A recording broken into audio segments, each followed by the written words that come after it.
नमस्कार दोस्तों, आप लोगों का सृष्टि IQ चैनल में बहुत बहुत स्वागत है। आज से हम लोग हिंदी व्याकरण की कक्षा प्रारंभ करेंगे और इसमें सबसे पहले वर्णमाला को हम लोग पढ़ेंगे। और हिंदी व्याकरण में मूलतः 3 चीज़ों पर विचार किया जाता है। सबसे पहले वर्ण विचार हो गया, शब्द विचार हो गया और वाक्य विचार हो गया। तो आज हम लोग वर्ण विचार पर बात करेंगे और सबसे पहले जानेंगे कि वर्णमाला क्या होता है। आइए देखते हैं वर्णमाला किसे कहते हैं।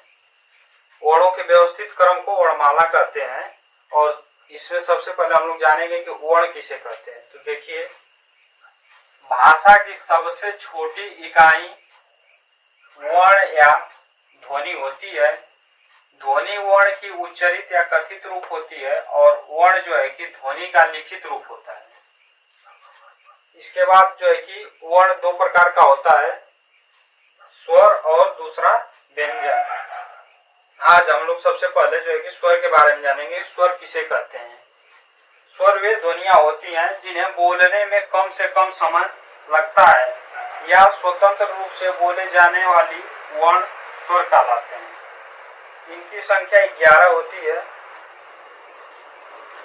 जो इस प्रकार है: अ, आ, ई, उ, री, ए, ऐ, ओ, औ।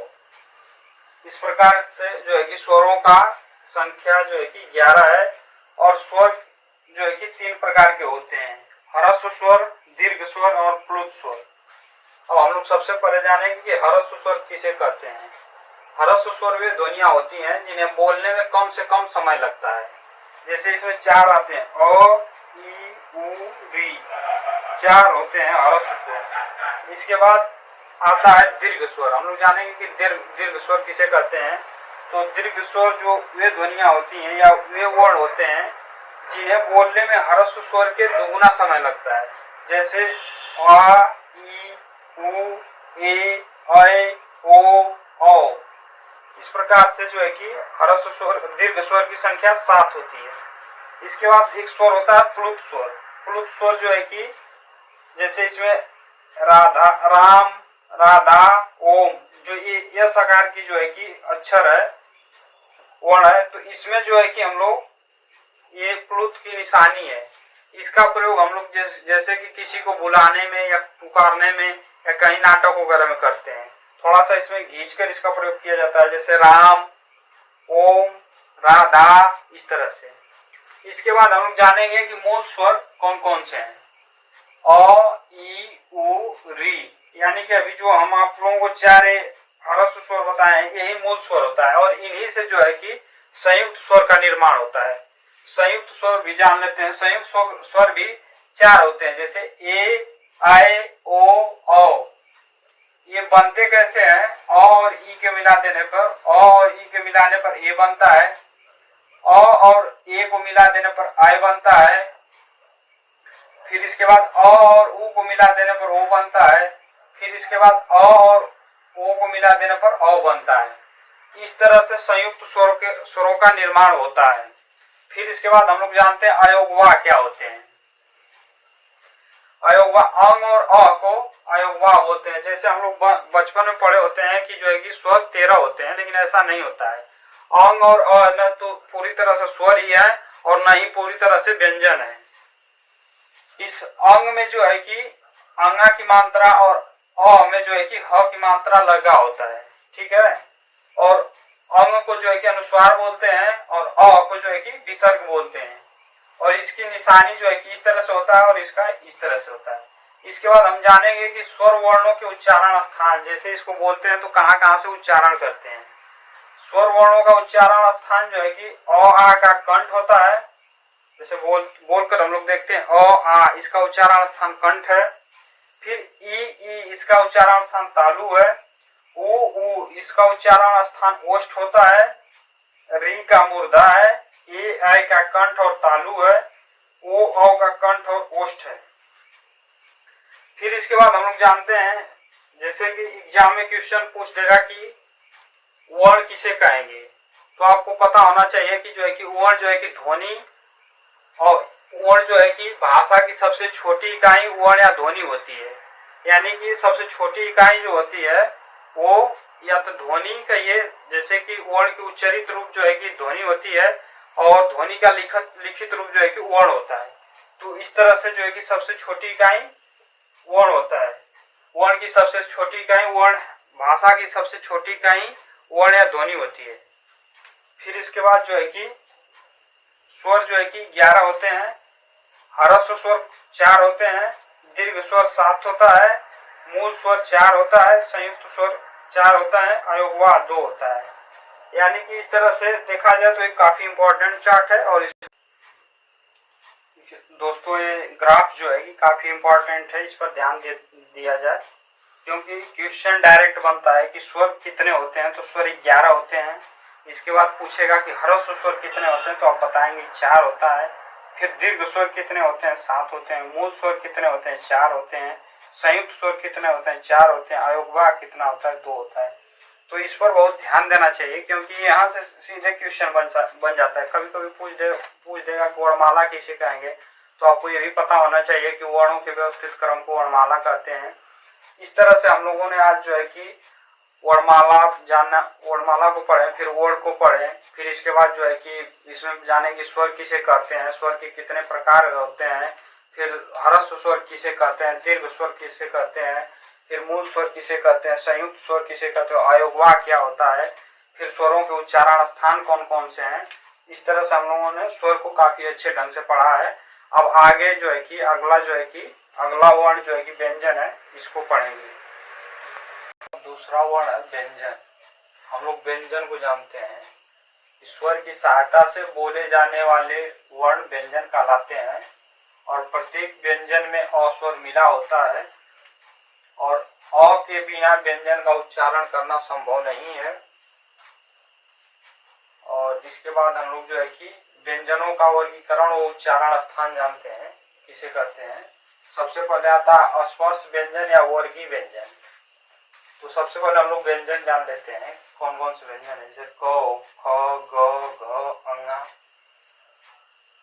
च, छ, ज, झ, ञ, ट, ठ, ड, ढ, अण, त, थ, द, ध, न, प, फ, ब, भ, म, यानी क से लेकर म तक। इसको हम लोग जो है कि वर्गीय व्यंजन या स्पर्शी व्यंजन बोलते हैं। इसको जो है कि वर्गीय या स्पर्शी व्यंजन इसलिए बोलते हैं कि क्योंकि जो है कि एक इसको वर्ग के हिसाब से बांटा गया है। क वर्ग, च वर्ग, ट वर्ग, त वर्ग, प वर्ग। और स्पर्शी व्यंजन इसलिए बोला जाता है कि इसको बोलते समय प्राणवायु जो है कि हमारे मुंह के अंदर से जब निकलती है, तो कहीं ना कहीं विशेष स्थान से स्पर्श करती हुई निकलती है, तो इसलिए इसको हम लोग स्पर्शी व्यंजन बोलते हैं। तो इसको हम लोग लिख लेते हैं। सबसे पहले क वर्ग, क वर्ग, फिर इसके बाद च वर्ग, फिर आपका आता है ट वर्ग, ट वर्ग, प वर्ग, च वर्ग, ट वर्ग, त वर्ग, इसके बाद आता है प वर्ग। हर वर्ग में जैसे इसको इस तरह भी याद कर सकते हैं, क, च, ट, त, प, क, च, ट, प करके। और 5 वर्ग होता है, और पांचों में 5-5 अक्षर होते हैं, 5-5 व्यंजन होते हैं। और ये इसलिए इनको जो है कि वर्ग के हिसाब से है, तो इसलिए इसको वर्गीय व्यंजन बोलते हैं। और स्पर्श के कहीं ना कहीं जैसे क वर्ग का एक विशेष स्थान होता है, कंठ से इसका हम लोग जो है उच्चारण करते हैं। च वर्ग का एक विशेष स्थान है, तालु से इसका उच्चारण करते हैं। फिर इसके बाद ट वर्ग, इसका उच्चारण स्थान मूर्धा होता है। फिर इसके बाद त वर्ग आता है, इसका उच्चारण स्थान जो है कि दंत होता है। फिर इसके बाद प वर्ग आता है, प वर्ग का उच्चारण स्थान जो है कि ओष्ठ होता है। उच्चारण करके देखिए, क, ख, ग, घ, अंगा, यानी इसका उच्चारण स्थान जो है कि हम लोगों का कंठ होता है। फिर इसके बाद आता है च वर्ग, च वर्ग का स्थान होता है तालु, जैसे च, छ, ज, झ, ञ। फिर आता है ट वर्ग, लिखते चलते हैं हम लोग इसको। क वर्ग का स्थान जो है कि कंठ होता है। च वर्ग का तालु होता है। फिर इसके बाद ट वर्ग आता है। ट वर्ग का जो है कि मूर्धा होता है।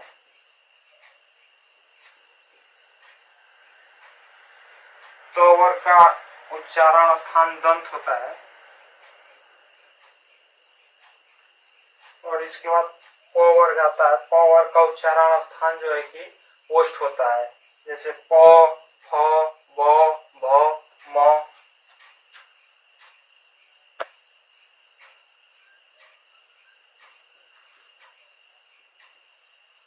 ओष्ठ होता है। फिर इसके बाद अगला हम लोगों का व्यंजन आता है अंतस्थ व्यंजन। इसमें 4 आते हैं, य, र, ल, व। फिर इसके बाद आता है ऊष्म या संघर्षी व्यंजन, जैसे कि स, बड़ा वाले स को तालव्य स बोलते हैं, स। फिर मूर्धन्य स, फिर ओष्ठ स, फिर जो है कि ह। ये जो हमारी प्राण वायु बाहर आती है तो इसको जो है कि कहीं न कहीं विशेष तरह से जो है कि संघर्ष करते हुए बाहर आती है, इसलिए जो है कि इसको ऊष्म या संघर्षी व्यंजन करते हैं। उसका मतलब कि जब वायु निकलती है तो संघर्ष करते हुए गर्म हो जाती है, इसलिए जो है कि ऊष्म संघर्षी व्यंजन बोलते हैं। इसका उच्चारण स्थान तालव्य होता है, इसका मूर्धन्य होता है और इसका दंत होता है, और ये ह का कंठ होता है। फिर इसके बाद संयुक्त व्यंजन आते हैं। संयुक्त व्यंजन में छ, त्र, ज्ञ और स्र आते हैं।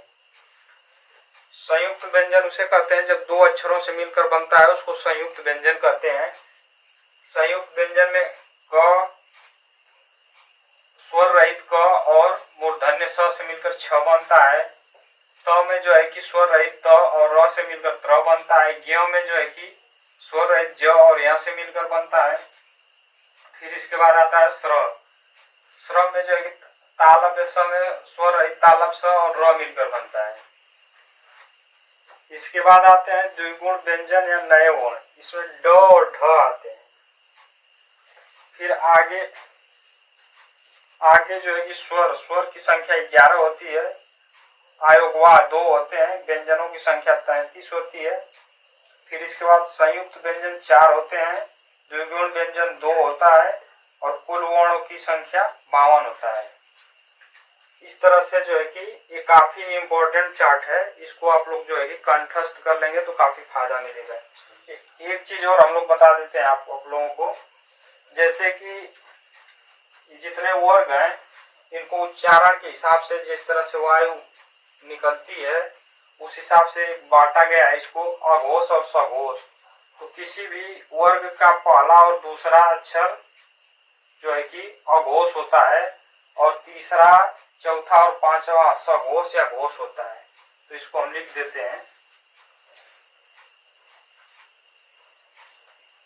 अघोष,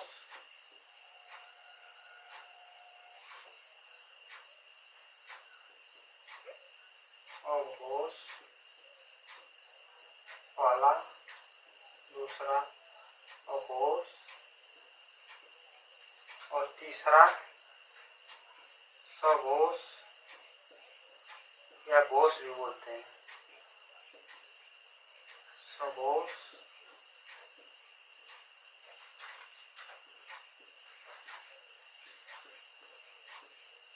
सघोष। फिर इसके बाद जो है कि इनमें कंपन के हिसाब से अल्प प्राण और महाप्राण होता है। तो अल्प प्राण में जो है कि किसी भी वर्ग का पहला, तीसरा और पांचवा आते हैं, इसको लिख देंगे अल्प प्राण पहला, तीसरा, अल्प प्राण और पांचवा अल्प प्राण। फिर इसके बाद जो है कि दूसरा और चौथा जो है कि महाप्राण होते हैं।